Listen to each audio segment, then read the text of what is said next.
multiculturalism with a wry smile thunders down. I show them Tagore as a relief from Donne. They find a brave new world of dreams and songs.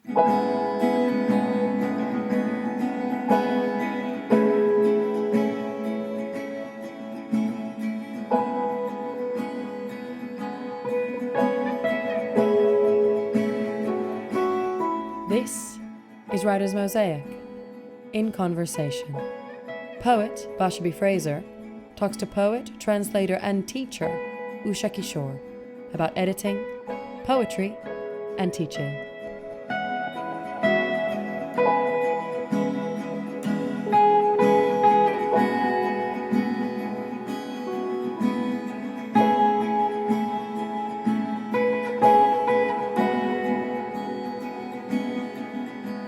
Today, it's a pleasure to welcome Usha Kishore as our profile writer for Writer's Mosaic.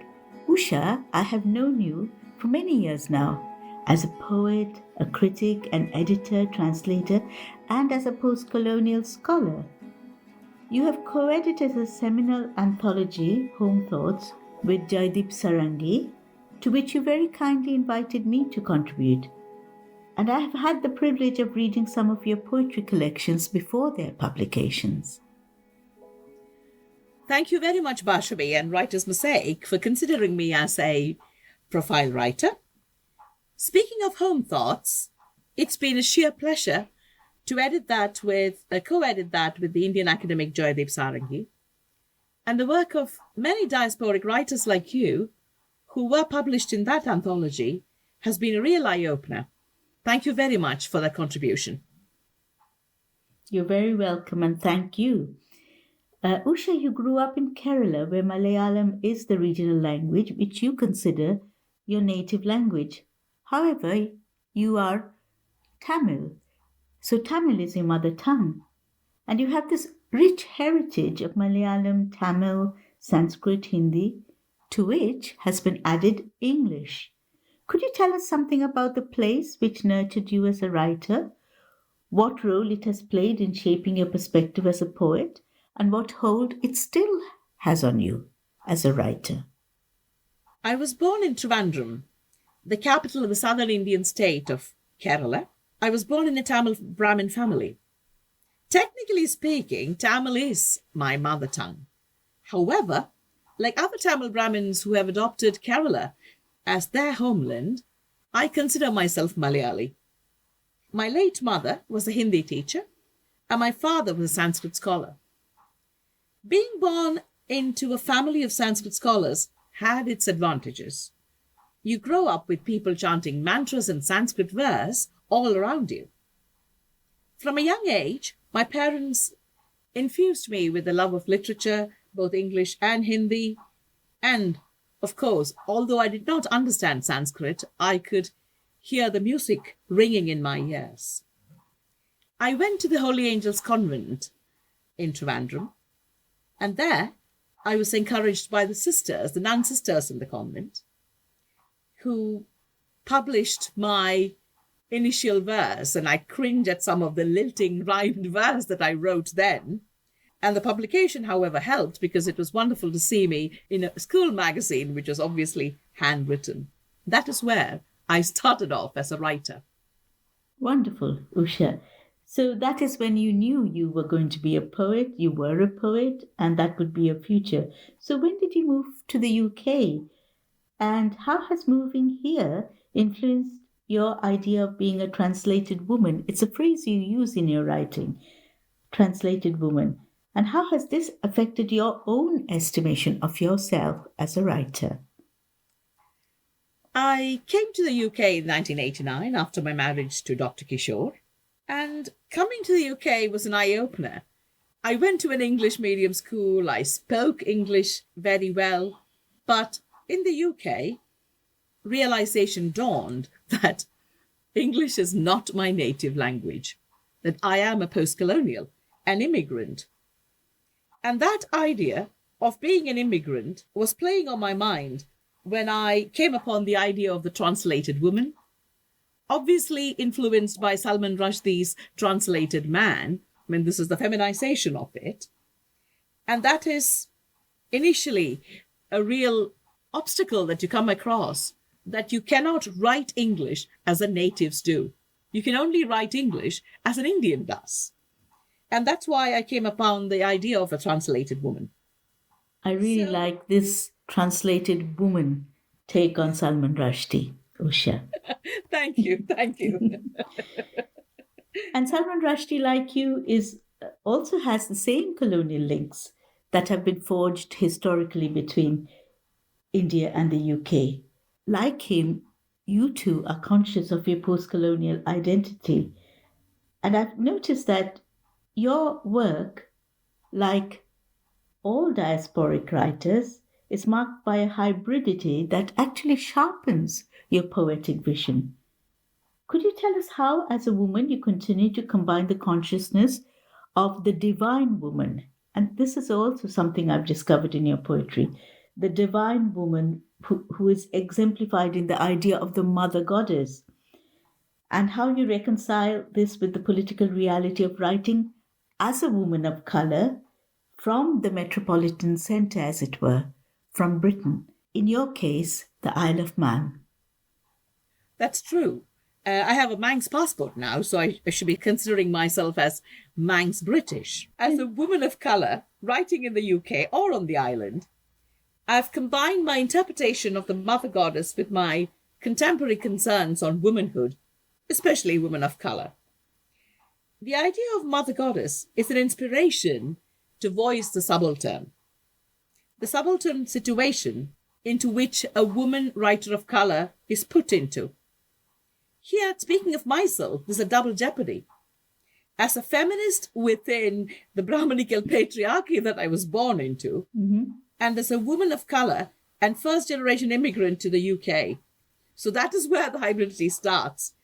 Not a native speaker of English, writing in an alien tongue from the metropolitan centre, and a translated woman who combines the idea of the mother goddess to voice my subaltern voice, or a collective subaltern voice of immigrant writers. Brilliant, yes. I mean, your very collections on Manannan's Isle and Immigrant explore your experience of being an immigrant and constantly going back to India in journeys both physical and emotional. But nevertheless, you continue to be firmly rooted on the Isle of Man. So, would you like to tell us how you balance your two worlds in your writing, and maybe read a couple of lines from poems from these collections to exemplify your point, Usha? Certainly, Bashabi. I think my poetic journeys are between the UK and India, and sometimes in an in-between space where I explore individual and collective post-colonial identities of South Asian immigrants, first generation, of course, because I am a first-generation immigrant. Writing from the metropolitan centre, my verse takes wing in a poetic sky, clouded by the joined histories of UK and India. But my language is my own, my English, colonised by colonialism, and the many languages that I'm associated with. And that is where my in-betweenness stems from, a space between the Isle of Man, mainland UK, and Kerala in India. To be honest, my aesthetic is neither here nor there. Again, the physicality and emotionality are journeys between two continents and two cultures and many languages. I mean, as a first-generation immigrant, you establish a relationship between an Indian past and a diasporic present. I mean, you sometimes attempt to engage in a cultural critique of Indian heritage. At the same time, you also are attempting a dialogic engagement with both British and Indian cultures. Speaking of the Isle of Man, this has a very active poetry community with its own Litfest, with the local Arts Council and Culture Vannin, the Heritage Foundation, the Manx Heritage Foundation, all of which support local writers like me. And we have the Isle of Man Poetry Society. And I'm inspired by the island and its Celtic sea deity, the spirit of man, Manannan Maclear. Manannan, son of the sea, as translated from the Manx Gaelic. I will read you a couple of lines. To me, Manannan is one of my own gods. It's the Mang spirit, the Celtic deity. Coming from a land of 33 million gods, Manannan is one more. So here is my invocation to Manannan MacLear. The land rises to meet the sky when I renew my pledge to Manannan MacLear for letting me live, dream, and write on his holy isle. This midsummer night's day, let me place my humble bundle of green rushes at the foot of Barul and climb the lofty summit of the mountain, where he dwells, invisible to immortal eyes. So my debut collection, Manannan's Isle, explores the island's culture and heritage, but from an immigrant perspective. And again, I'm banking on the symbols of myth and legend through migrant metaphors. So in this collection, I reflect on the binary opposites of assimilation and marginalization, displacement and nostalgia, which of course many post-colonial writers face with this dilemma. And this is clearly illustrated in a poem of mine in this collection called Multiculturalism, Post-Colonialism, which begins with an epigraph, Rudyard Kipling's famous East is East and West is West and never the twain shall meet. So my take on multiculturalism and post-colonialism is, I do not understand the nation I live in. I study its moods in its verse. I cannot fathom the nation that I still call home. I only versify its moods in distant colour and dream of reincarnating there time and again. So that is my first collection on Manannan's Isle. That's beautiful. And my second collection, Immigrant, came a bit late. It was supposed to be my first collection, so actually it became my third collection, not my second. And it's writing taken from nearly 2 decades of work. To a certain extent, Immigrant is an extension of On Manannan's Isle, and it's actually a poetization, or shall I say, a poetic documentation of the politics of being an immigrant professional in the UK. Again, I have incorporated the politics of individual and collective post-colonial identities, like the quest of an exile for home, the quest of an immigrant to carve a niche in a new land, and of course a highly nostalgic quest for roots. The eponymous poem, Immigrant, exemplifies this collection, and I think I will read a few lines from Immigrant. Immigrant. A country stretches across my wings, at times a burden, at others a blessing. I've learned to live with it. Its silhouettes of waving palm fronds seizing my dreams, its myths spread-eagled on my verse, the cry of its peacocks haunting my silent nights. I feel its goddesses in the feminine flow of my form. I whisper its twilight prayers in my sleep. That's very moving and very powerful, Usha. Thank you. And Thank you. you talk about the goddess here, and I would like to move to your in-between collection, and you use in-betweenness a lot, even in the title, which defines your position as a writer here. Night Sky, Between the Stars, which was published in 2015. And Yes. I love the title. It speaks powerfully of women. And you were talking about myth, the Isle of Man and in India. Indian myth. Yes. Yeah. And so you have women in this poetry collection who are mythical, mystical, real, and imagined, their voices speaking from the margins, as it were. And you go back to your land of birth and speak to an audience, not just there, but here. Could you share the impetus behind this compelling collection and read a few lines from it as well? Oh, sure. I'm delighted that you approve of my second collection, Night Sky, and it resonates strongly with you. The title Night Sky comes from the Bengali Shyama Sangeet, or Darkling Song, which is dedicated to Kali, the dark goddess. And the themes of night sky is drawn heavily from myth, of course, Indian myth and Sanskrit verse. Primarily, it is my preoccupation with Indian womanhood and is a highly feminized reading of mythical texts and the creation of an alternative dimension for women. And this preoccupation with womanhood and mother goddess comes across clearly, I think, in the night sky. I think I will read a few lines from the eponymous poem, Night Sky. I have tried to bring a contemporary twist to this poem on female empowerment. Of course, I am influenced by Rabindranath Tagore's play Chitra, and of course, the late Kamala Das, the well-known Indian poet from my home state of Kerala. So the lines that I will be reading are from Night Sky Between the Stars, the eponymous poem. I'm she, cosmic soul, dark warrior, fecund earth making love to the sky. My endless female hungers pouring out in universes that I laboriously carry in my womb. I am no goddess. I am a woman, birthing gods like bubbles in the sea.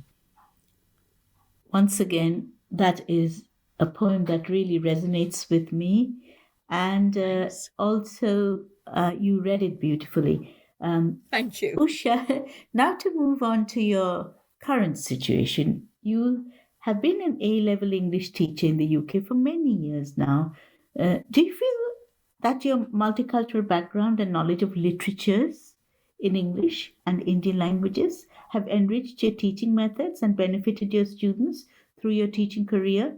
And has this experience influenced what you read and the way you write? Actually, I have been learning on the job from my students, from other teachers of English. Yes, I do feel that my multicultural experiences and my multicultural background and knowledge of literatures in English and Indian languages have enhanced my teaching experience. I actually provide post-colonial readings to Shakespearean texts like Othello and The Tempest. And I'm able to teach literature from other cultures like The Life of Pi, Colour Purple, Beloved, with empathy and understanding. And I hope my students have benefited from my immigrant perspective. Also, my career has certainly enriched my reading experiences. Being an English teacher is a bibliophile's dream. You get to read new text, you get to teach new worldviews, you're enriched by student interpretations. In fact, I swell with pride when I teach poets of Indian origin, Daljit Nagra and Tishani Doshi, from the forward book of poems, that is a prescribed text for A-level students. I mean, speaking of classroom experiences influencing my writing, yes, certainly. The one thing that I can really think about is teaching Tagore to 10 AS. I was then teaching William Radici's English translation of the Bengali poem by Rabindranath Tagore, New Rain, in a grammar school for boys in Kent. And the poem, Teaching Tagore to 10 AS, is based on student interpretation. The opening lines of Radici's translation gathered real interest, and I couldn't help noticing my panache and bravado of introducing Tagore to an English class. So let me start with the epigraph of the poem, which is Radici's translation.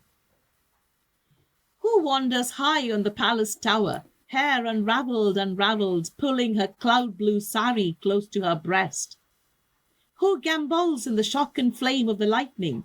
Oh, who is it high on the tower today, with hair unravelled? Suddenly I found that the students were really following this, and in my poem I record this. Floating an Indian poet in an English class, enhanced by sitar music, to be tuned into ears overflowing with Anglic notes and Saxon beats seemed ridiculous at first. But with drumming heart I read, with dancing eyes they listen.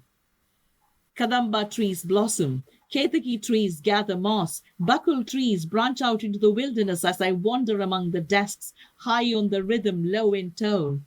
Flashes of doubt charge the air, as strange words and their stranger sounds rain in torrents.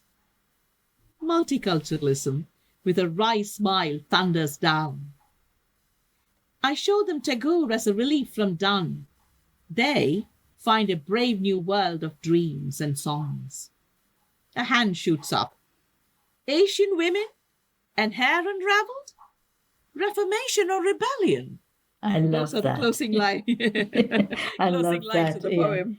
Yes, yes, a rich mix of metaphors there, Usha. Well done. Oh, thank I you. I know you're at the last stage of your doctoral studies and you're actually critically analyzing Indian poetry in English. Yes. As a post-colonial scholar, editor, and critic, how do you think Indian poets writing in English in the past, with their access to their own regional literatures, affect and continue to affect poets living and writing in the diaspora as they write today, diaspora poets? As a post-colonial scholar and editor, I think I'd speak about the diasporic poets first before coming to the Indian poets. I think the UK-based diasporic poets with access to world literature and their own regional literatures not only affect the diaspora, but also provide new dimension to writing in the UK, which is actually a multicultural nation today. And speaking of British South Asian diasporic poets, we have people like you, Imtiaz Darkar, Moniza Alvi, Daljit Nagra, the list goes on. All of you conform to the post-colonial genre, or to a category of what I would call immigrant writers, first or second generation. Pioneering poets with their own collections and edited anthologies lead the way for a new generation of poets contributing to UK literature. So, when you revisit Indian poetry in English from a UK perspective, you can see the origins of Indian poetry in English, firstly as a political genre, then subsequently as a hybrid genre with syncretic linguistic formations. And you can see that in Nissim Ezekiel and recently in Daljit Nagra. I've been talking to Daljit, and he told me that he'd also looked at Nissim Ezekiel's poetry and tried and created, and he's trying to create something called Babu English. So the post-colonial concerns of language, of course, nation and narration, location of culture, sorry to be stealing from Homi Bhabha here, abound in the works, both in the UK diasporic writing and in India. And this hybridity and syncretism provide a new dimension to British poetry and also world literature. So, diasporic poets in Britain have actually brought much to enrich the poetic scene here. Thanks, Usha, for that. Definitely. Yeah. Well, you have endorsed it, and we actually look forward to the completion of your PhD and to see it published. Thank you. Now, thank you for mentioning that. I'm working quite hard and hoping to submit the thesis in the next year or so. So keep your fingers crossed. I think you'll do brilliantly, Usha. Would you say that you have now found a place for yourself as a writer of colour in the UK, confident of your transnational identity, speaking for two nations as you address a global audience? I don't know if I've really carved a niche for myself as a writer of colour. I'm certainly grateful to you, Bashabi, to Writers' Mosaic and the Royal Literary Fund for having profiled me. I'm trying to work on my poetry. It has been a long journey. And since you found me, I think you must have seen something within my work. Certainly. As far as transnational identity is concerned, perhaps I'm more confident because I find myself defending UK in India and India in the UK. And I'm honoured and almost humbled that my work has been well received by a global audience. My poetry has been translated into, Spanish, Turkish, German, and Manx Gaelic. And a recent privilege has been the fact that Indian students have chosen my work as a topic of their research degree and are approaching me with questionnaires and interviews. And I'm really moved. And I don't know what in my work has contributed to their interest. Well, I think you are a significant writer today, Usha, a poet you. whom people will return to, not just as scholars, but as readers Oh, now and in the thanks. future. So, my final question is, what can your readers expect from you in your next collection? If you wish to share that with us now, that's Oh, sure. fine. That's very kind of you. However, since 1918, I've been concentrating on my PhD, but I do write in bits and pieces, and many literary friends have been constantly asking me why I do not submit work for publication anymore. They remind me that I'm a poet. In the last 2 years, I've been through a spate of bad health and a couple of health scares, and I have immersed myself in prayer and found solace in myth and legend. So the myth has become a quest for mental peace, or part of my belief system or religious ritual. I have tried to approach myth as allegory, writing in bits and pieces, possibly reinventing myths on a personal level. And also, myth has become a source of psychic healing for me. So I think the next collection would just primarily be based on myth and how, as a diasporic practicing Hindu, I interpret myth, Indian myth in English. So that is my plan, because bits and pieces I have written. I mean, it's nowhere near a collection, but there have been poems that are moving towards those lines. Oh, well, I think this will be a significant contribution, Usha, the mythical and the spiritual, as you bring India to Britain through your poetry in your next collection. Thank you very much, Usha. Today, Usha Kishore has been our profile writer today, and Writer's Mosaic is extremely grateful to you for sharing your work, your ideas, your thinking with us today. Thank you, Usha. Thank you once again, Bashabi, for this interview and the very excellent set of questions which drowned me in deep thought, and which I'm floundering actually. The questions were so intellectual.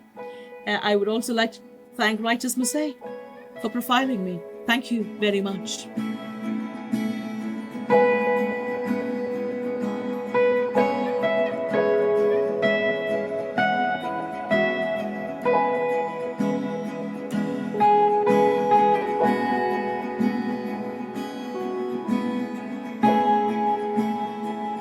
Usha Kishore was in conversation with Bashabi Fraser for Writer's Mosaic.